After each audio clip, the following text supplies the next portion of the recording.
ንጹህ የሳቤላ እገታ ውስጥ እጅሽ አለ ወይ? ለምንድነው እኛን ተደብቀሽ ስልክ የምታወሪው? በማለት አብርሃም ንጹህን እየተጠራጠራት ይገኛል። አቢ በእውነት እኔን ትጠራጠረኛለ ንጹህ? በማለት እንግዲህ እጅግ እያለቀሰች ሳቤላ ለእኔ ያደራ ልጅስ አይደለችም ወይ? አቢ እኔን እንደዚህ ከተጠራጠርከኝ ከዚህ ቤት መውጣት አለብኝ እያለችው ትገኛለች።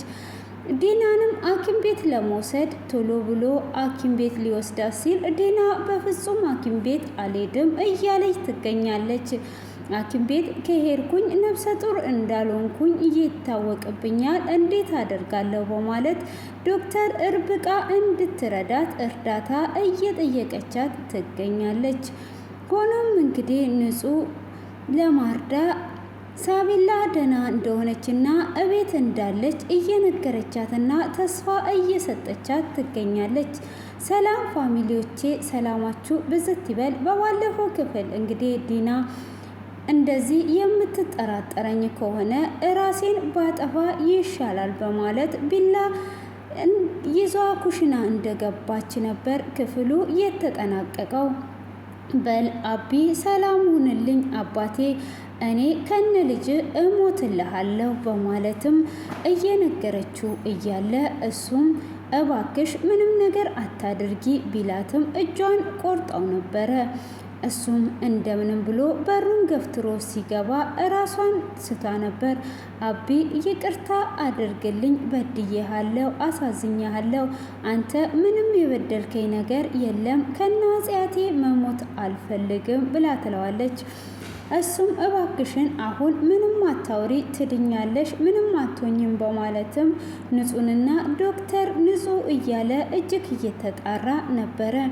እሷም አቢ ይቅርታ አድርግልኝ፣ በቃ እኔ መሞት ነው የምፈልገው ከምትጠረጥረኝ እያለች እሱም እባክሽን አታውሪ፣ ዝም በይ በማለትም እንግዲህ ተሸክመው ወደ ሳሎን ይወስዳታል። እሱም ወደ ሳሎን እንደወሰዳት ንጹህና ዶክተር እርብቃ አንድ ላይ ቁጭ ብለው ነበር። ምንድን ነው በማለትም ሲሄዱ እንግዲህ እሷም ሳሎን ላይ ነበረች። ዶክተር እርብቃም ደሙን ከጠረገችላት በኋላ አብርሃም ምንም አታስብ፣ ትንሽ ጭረት እንጂ ብዙም ራሷን አልጎዳችም፣ ስለዚህ እዚህ ትታከማለች፣ ከዛም በኋላ ሕክምናውን ሄዷ ትታያለች፣ አንተ አትጨናነቅ ብላ ትለዋለች።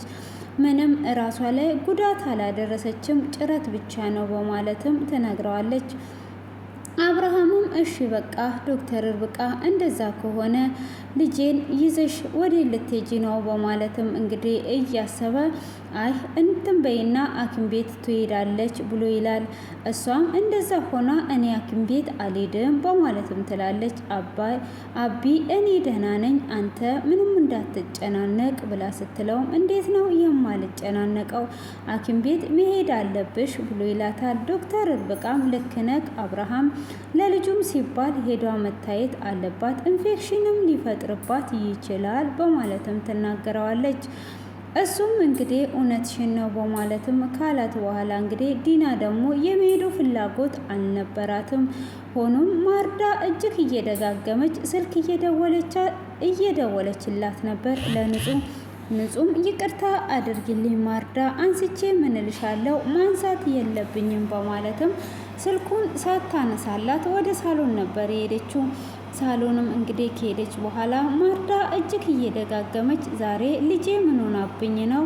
ምን ተፈጥሮ ነው? ምን ተከስቶ ነው? በማለትም እንግዲህ እየደጋገመች እየደወለችላት ነበረ። እሷም እንግዲህ እንደዛ በምትደውልላትም ሰዓት ምንድነው እሱ በማለትም እንግዲህ ስልኩን ቀስ ብላ እያጠፋች እየደወለችላት አልነበረም። እሷም እንግዲህ ስትደውልላት እያነሳችላት አልነበረም። ልጄ ምን ሆና ነው በማለትም ማርዳ እጅግ በጣም ትጨነቃለች። ልጄን ምን ተደርጓ ነው? ምን ሆና ነው? ምን ሆናብኝ ነው? እያለች እየተጨነቀችም ሳለ እንግዲህ ንጹህ በዚህን ሰዓት ምንም ነገር ስልኩን ልታነሳላት አልነበረም። ሆኖም እንግዲህ ሚሲክ ትጽፍላታለች። እሱም እንግዲህ አብርሃም 10 ጊዜ ስልኩ ሲደጋገምባትና አይኖቿ ላይ ፍራቻ ስለነበረ ምን እየተፈጠረ ነው? ምን እየተካሄደ ነው? ንጹህ ከኛ ተደብቋ የምታወራው ስልክ ምንድን ነው? ለምንስ ነው እንደዚህ የተረበሸችው? ምን ሆና ነው? በማለት ሀሳቡን ያስባል። እሷም እንግዲህ ምንም ነገር ሳትናገረው ምን እንደሆነች እንዴት እንደሆነች እየተጨነቀች ያለችው እያያትም እንግዲህ ምንድነው እሱ እየተከሰተው በማለትም እንግዲህ እየተጨነቀ ነበረ። ሆኖም እንግዲህ እንደዛም እሱ የሚያያት አልመሰላትም። ሜሴጁን ስታየው ስልኩን የማታነሽልኝ ከሆነ እኔ እስከ ቤት ድረስ እመጣለሁ። ለምንድን ነው የምታስጨንቅኝ? ልጄ ምን ሆና ነው? በማለትም ትጠይቃታለች።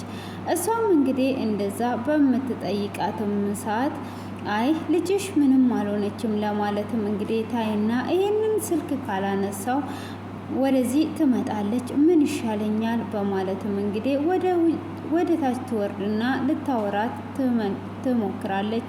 እሷም እንግዲህ ልታወራት በሞከረችም ሰዓት ምንድነው ለምንድነው ስልክ የማታነሽልኝ? እናት እኮ ነኝ፣ ስንት ነገር አስባለሁ፣ ስንት ነገር እጨናነቃለሁ ብላ ትላታለች። እሷም እንደዛ በምትላትም ሰዓት አይ እኔ እኮ ስልኬን ቻርጀር ላይ አድርጌ ነው ብላ እንባዋን እንደምንም ተቆጣጥሯ እኔ ቻርጀር ላይ አድርጌ ነው እንጂ ምንም የተፈጠረ ነገር የለም ብላ ትላታለች። ልጄ ሳቤላ ደህና ናት ወይ? ሁሉ ሰላም ነው ወይ? ብላ ስትላት አዎ ምንም ነገር የለም ልጅሽም በጣም ደህና ናት ብላ ትላታለች። እሷም እንግዲህ ድምፅሽ ልክ አይደለም፣ የደበቅሽ ነገር አለ ወይ? ምንድን ነው? በማለትም ስትጠይቃት ምንም የደበኩሽ ነገር የለም፣ ሁሉ ነገር ሰላም ነው ብላ ትላታለች። እሺ ሰላም ከሆነ እንደዛ ከሆነ እስቲ ንገሪኝ በማለትም ልጄ እራሷ ትንገረኝ ለልጄ ስጫት ብላ ትላታለች። እሷም እጅግ ትደነግጥና እያለቀሰች እራሷን እየተቆጣጠረች አሁን ከነገርኳት ይሄ ነገር ህመም ላይ እያለች የባሰ በሽታ ነው መሆንባት ማርዳ ይቅርታ አድርግልኝ በማለትም እንግዲህ ሳቤላ እንደተኛች ትነግራታለች።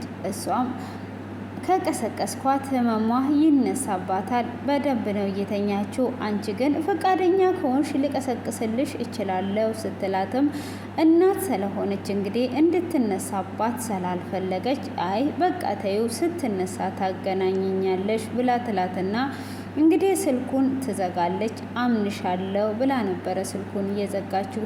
ሆኖም አብርሃም እንግዲህ እጅግ በጣም በመጠራጠሩ ዶክተርን አልጨረሻትም ወይ ብሎ ዲና እጇን እየጠራረገችላት ቁስሉን ስለነበረ ጨርሽላት አልጨረሻትም ወይ ብሎ ይላታል። አይ ጨርሽላታለሁ ሐኪም ቤት ስለምትሄድ ምንም ችግር የለውም ብላ ትለዋለች። ሆኖም እንግዲህ እሱም ንጹን እየተጠራጠራት ስለነበረ ተከትሏት ይመጣል።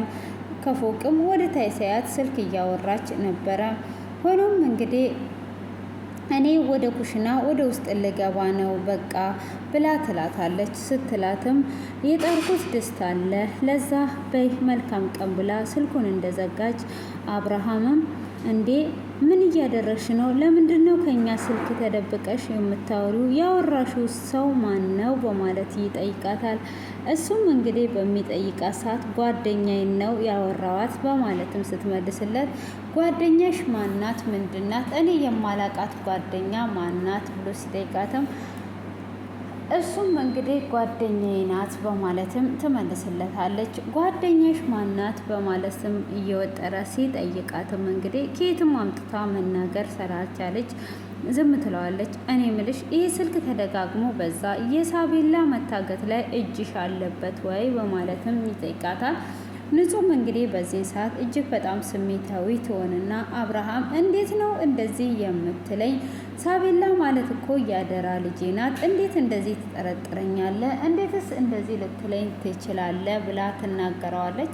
እሷም እንግዲህ እንደዛ በምትናገረውም ሰዓት እኔ ከሀዲያ ምን ላድርግ? አንቺ ስልክ ደብቀሽ እንደዚህ የምታወሪው እስከ ዛሬ ድረስ እንደዚህ ትጠረጥረኛለህ ብዬ በፍጹም አስቤም አላቅም ነበር። እኔን ጠረጠርከኝ በማለት እጅግ እያለቀሰች ሄዳለሁ ብላ ስትል በፍጹም ከዚህ ቤት መሄድ የለብሽም፣ ይቅርታ አድርጊልኝ፣ ስሜታዊ ሆኜ ነው ያለሁበትን ነገር ታውቂያለሽ አይደል ወይ ብሎ ይለምናታል። እሷም ቢሆንም እንዴት እንደዚህ ትለኛለ ብላ ትለዋለች። እሺ ይቅርታ አድርጊልኝ በማለት እጅግ እየደጋገመ ሲጠይቃትም እንደውም ሳቤላን ያሳገትካት አንተ እራስህ ነህ በማለት ትለዋለች።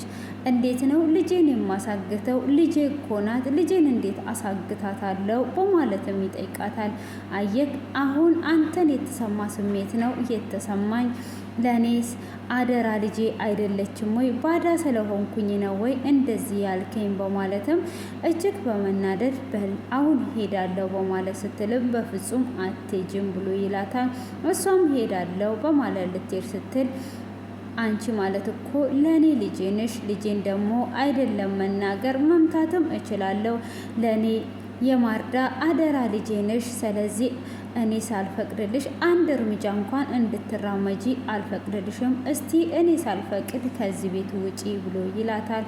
እሱም እንግዲህ እጅግ ደጋግሞ ይቅርታ ከጠየቃት በኋላም እኔ ከተናገርኩኝ በኋላ ራሴን ከምጸጽት ለምን ቀጥተኛ መልስ ለእኔ ሳትመልሱልኝም በማለት እንግዲህ እጅግ ስሜታዊ እየሆነ ይገኛል። ማርዳም እንግዲህ ልጄማ የሆነ ነገር ሆና የሆነ እንዴ የዋሸችኝ ያህል ይሰማኛል በማለት እንግዲህ የእናት ወድ ስለሆነ እያወቀች ትገኛለች። ሆኖም እንግዲህ ሳቤላ ዛሬ ላይ ምንም የሳቤላ ነገር የታወቀ ነገር የለም ማለት ነው። እንግዲህ እዚህ ጋር ዲና በመታመሟ ዲና እንግዲህ ሁሉም ነገር እንዳይጋለጥባት እየፈራች ነው። አሁን ላይ ደግሞ ነፍሰ ጡርም ስላልሆነች እጅግ እየፈራች ትገኛለች። እንግዲህ ዶክተር እርብቃን አንድ ነገር እንድታግዥኝ እንድትረጅኝ ይፈልጋለሁ በማለትም ስትላት ምንድን ነው የምትፈልጊው ብላ ትላታለች። እሷም እንግዲህ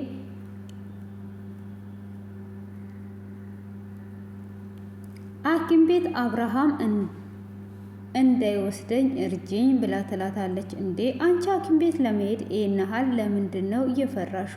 ለምንድን ነው የማትጂው? ለጽንሱም ሆነ ለአንቺም አሪፍ ነው ብላ ትላታለች። እሷም እኔ በፍጹም መሄድ አልፈልግም፣ አሁን እኔ ደህና ነኝ ብላ ትላታለች። ትክክለኛውን ነገር ካልነገርሽኝ በፍጹም ልረዳሽ አልችልም፣ መሄድ አለብሽ፣ ሐኪም ቤት ጥሩ አይደለም ብላ ትላታለች። እሷም ለእኔ ያዘነችልኝ ይመስል ብላ ከነገረቻት ደግሞ ሁሉም ነገር እንደሚበላሽ እያወቀች ነው። ይሄ ነገር ሁሉ በአንቺና በፍቅረኛሽ ነው እያለች እንግዲህ በውስጧ እያሰላሰለች ለዶክተር እርብቃ ልትነግራት እያሰበች እያለ አብርሃምና ንጹህ ይመጣሉ። እሷም እንግዲህ ያንን ታቋርጣለች። ሆኖም እንግዲህ ዶክተር እርብቃ አረዳሽም ብላት ትላለች። አብርሃምም ዲናን ሐኪም ቤት መሄድ አለብሽ፣ ቆይ እስቲ ታክሲ ልጥራ ብሎ ይላል። እሱም እንግዲህ ታክሲውን ለመጥራት እየደወለ በዚህን ሰዓት ማንንም ማስቸገር የለብንም፣ አሁን ሰዓቱ መሽቷል ብሎ ይላታል ብላ ትለዋለች። አይ ድርጅት ውስጥ ላሉት ታክሲዎች ነው የምደውለው፣ ምንም ነገር አታስቢ ብሎ ይላታል። እሷም እንግዲህ በዚህ በዛ ብትለውም ልታስቆመው አልቻለችም። እሱም ለሙሌ ይደውልለትና የት ነው ያለኸው ብሎ ሲለውም እዚሁ ሰፈር ነው ይለዋል። ዲናን ሐኪም ቤት ልንወስድ ነበር፣ ስትደርስ ደውልልኝ በማለት ይዘጋል። እሷም እንዴት ሆኜ ነው የምቀረው? አሁን ከሄድኩኝ ነፍሰ ጡር እንዳልሆንኩኝ ይታወቅብኛል።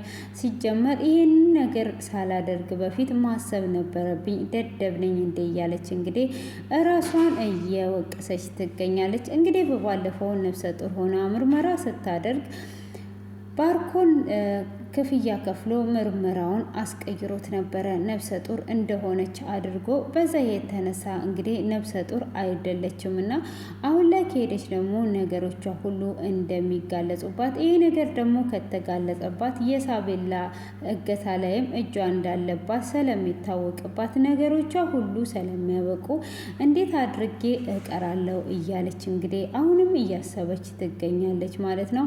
ሆኖም እንግዲህ ንጹህ ልብሴን ልቀይር ብላ እየሄደች እያለ ከዶክተር እርብቃ ጋር ይገናኛሉ። ዶክተር ለምንድን ነው ዲና ሐኪም ቤት አልሄድም እያለች ያለችው? ምንድን ነው እሱ የሚወጣባት ትልቅ ሚስጥር አለ ወይ? በማለት እንግዲህ ሁለቱ ማውራት ይጀምራሉ። ዶክተር ርብቃ ምናልባት ነፍሰ ጡር አይደለችም መሰለኝ ብላ ትላታለች። እኔም እንደዛ ነው የጠረጠርኩት በማለትም እንግዲህ ንጹህ ትመልስላታለች። አይ ትክክል ሳትሆኚ አትቀሪም ብላ ትላለች። አንቺ ግን እንዴት ልጠረጥር ይቻልሽ? ብላ ስትላትም እኔና እሷ አንድ ላይ ሆነን እያለ አብርሃምን አሳምኝልኝ ሐኪም ቤት እንዳይወስደኝ ብላኝ ነበረ። እኔ ደግሞ ሁኔታው ምንድን ነው ሐኪም ቤት የማያስወስድሽ ንገሪኝ ብያት ልትነግረኝ ስትል እናተ መጣችሁ። ስለዚህ እኔ እንደሚመስለኝ ዲና ነፍሰ ጡር አይደለችም ብላ ትላታለች። እንግዲህ ነፍሰ ጡር እንዳልሆነች ንጹህና ዶክተር ርብቃ እየተጠራጠሩ ነው። ሆኖም እንግዲህ እሷም በፍጹም ሐኪም ቤት አልሄድም እያለች ትገኛለች። እንግዲህ አብርሃም ለታክሲው ደውሎ እየጠበቁ ሳለ አብርሃምም የራሱን ያስባል። አብርሃም ልጄ ምን ሆና ይሆን? ሳቤላ ምግብስ እየበላች ይሆን? እኔስ እዚህ ጋር ተቀምጬ ምንድን ነው የምሰራው? ልጄ ወይስ ህመሟ ተነስቶባት ይሆን ወይ ብሎ ካሰበም በኋላ አሁን እንግዲህ ምንም ነገር ባደርግ ምንም የሚቀየር ነገር የለም፣ እስኪ ደውሉ ድረስ እጠብቃለሁ፣ በልጄ የሚበቀለኝስ ማን ነው እያለ ያስባል።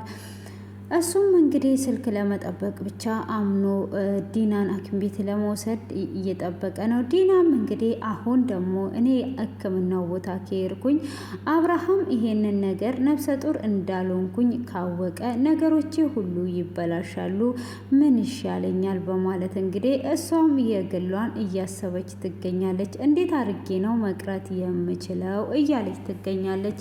ሆኖም ዶክተር ርብቃም እሷም የግሏን እያሰበች ነበረ። ለምንድነው ሐኪም ቤት አልሄድም እያለችው? እኔ የጠቆምኳቸው ቦታ ነበረ ሄዷ ምርመራ ያደረገችው። ይሄ ሰው ደግሞ በገንዘብ ራሱን የሚሸጥ አይደለም። እንዴትስ ነፍሰ ጡር ሳትሆን ነፍሰ ጡር ናት ሊባልስ ቻለ? ምንድን ነው እየተፈጠረ ያለው? ይህን ያህልስ ምን ነው ፈራች? እያለች እንግዲህ እሷም እንደዛው እያሰበች ትገኛለች። እንግዲህ ንጹም እጅግ በጣም ተጨንቋለች ማለት ነው። ሁሉም የየግሉን እያሰበ ታክሲውን እየጠበቀ እያለ ባለ ታክሲው እንግዲህ ይደውልላቸዋል። እሱም መጥቻለሁ በማለትም ሲናገር በይ ልብስሽን ለባሽና እንወጣለን ይላል። እንግዲህ እሱም እንሄዳለን ብሎ ሲል ለምንድን ነው የምንሄደው? አባቴ ለምን አሰማም? ዶክተር እኮ ነፃ ናት ብላለች። ስለዚህ ምንም ነገር የሚያሰጋኝ ነገር የለም፣ እኔ ሐኪም ቤት መሄድ አልፈልግም ብላ ትለዋለች። እንዴ አንቺ ይሄን ያህል ያስፈራሽ ሐኪም ቤት ለመሄድ ምንድን ነው ምክንያትሽስ ምንድን ነው? ሄደሽ መታየት አለብሽ ለልጁ ራሱ ሲባል ብሎ ይላታል። ዶክተር ርብቃም እውነትህን ነው አብርሃም፣ ለጽንሱ ሲባልም መሄድና መታየት አለባት፣ ስለዚህ ሂዱ በቃ በማለትም እንግዲህ ትናገራለች። እሱም እንግዲህ እውነትሽን ነው እንሂድ፣ ተነሺ እንሂድ ብሎ ይላታል። ደግሞ መሄድ የማትቺ ከሆነ እኔ እስከ በሩ ተሸክሜሽ ላወጣሽ እችላለሁ። ስለዚህ አንቺ ግን የማትሄጅበት ነገር ምንድን ነው በማለት ሲጠይቃት ደህና እንደሆነች ብቻ እየነገረችው ትገኛለች። ሆኖም እንግዲህ በግዴታ ነይ እንሂድ ብሎ ሲላትም እኔ መሄድ አልፈልግም እያለች እየታገለች ነው። እንግዲህ ሳቤላ በአሁን ላይ የት እንዳለች የሚታወቀው ነገር የለም። እንግዲህ ዲናም ሐኪም ቤቱን አልሄድም ብላ እምቢ ብላለች። ከሄደች በኋላ እንግዲህ የሚረዳት የለም። እዚህ ጋር አሁን ባርኮን ስለሌለ እሷ እጅግ እየተጎዳች ነው ያለችው። የእሷ ተባባሪ ባርኮን ነበረ። ባርኮን እንግዲህ እሷ እንደዚህ አይነት ቦታ ስትሄድ ገንዘብ እየከፈለ ውጤቱን እያስቀየረላት ነበረ። አሁን ግን እሷ እንግዲህ እዛ ጋር ምርመራውን ከሄደች ነገሮቿ ሁሉ ይታወቅባታል ማለት ነው። ሆኖም እንግዲህ ኤፍሬም እስካሁን ድረስ የደወለላቸው ነገር የለም። ኤፍሬም እንግዲህ እየተበቀለ ያለው እራሷን ዲናን ነው እንግዲህ። አብርሃም ደግሞ ማን ነው እኔን በልጄ እየተበቀለኝ ያለው እያለ እንግዲህ እየተጨነቀ ይገኛል ማለት ነው። ሆኖም እንግዲህ እሱ በዚህ አይነት መልኩም ቢጨነቅ ምንም ነገር የሚቀይረው ነገር የለም። ስለዚህ ስልክ እየጠበቁ ነው። ሳቤላ እንግዲህ ምን ላይ እንዳለች በጣም ተጨንቋል። እሱ አሁን ላይ በሽታውን ራሱ ህመሙን ረስቶት ስለ ልጁና እንግዲህ ስለ ዲና እያሰበ ይገኛል ማለት ነው። እንግዲህ ንጹም እሱ ስለጠረጠራት እጅግ በጣም አልቅሷለች። እንግዲህ አንዳንድ ጊዜ መጠርጠር የሌለብንን እንጠረጠራለን ማለት ነው። የሆነ ነገር ሲፈጠርብን እዛ የሆነ ጭንቀት ውስጥ ስንኖር የምንወደውን እንኳን እንዳናምን ያደርገናል ማለት ነው። እንግዲህ ንጹህ ለአብርሃም ያልከፈለችው መስዋዕት የለም። እንግዲህ ለሱ ብላም ነው እዛ ጋር ያለችው ማለት ነው። እንግዲህ ብዙ ነገሮች መጠርጠር ያለባቸው ሰዎች ሳይጠረጠሩ፣ መጠርጠር ደግሞ የሌለባቸው ሰዎች የሚጠረጠሩ ጊዜ አለ ማለት ነው። ስለዚህ የሳቤላ ድራማ እጅግ በጣም ብዙ ነገርን ያስተምረናል ማለት ነው። ግን እኔ እውነት አሁን እንደ ዲናና እንደ ባርኮን የሚያደርጉ አሉ ብላችሁ ታስባላችሁ? እስቲ የምታስቡ ካላችሁ እውነት ሚስቱን ጨክኖ ለሌላ ወንድ አሳልፎ ለገንዘብ ብሎ የሚሰጥ ወንድ አለ ማለት ነው? እኔ ግን አለ ብዬ አላስብም። እስቲ እናንተ የገጠማችሁ ካለ ኮሜንት ላይ አለ ወይን የለም ብላችሁ ኮሜንት አድርጉልኝ ማለት ነው። እሺ ውዶችዬ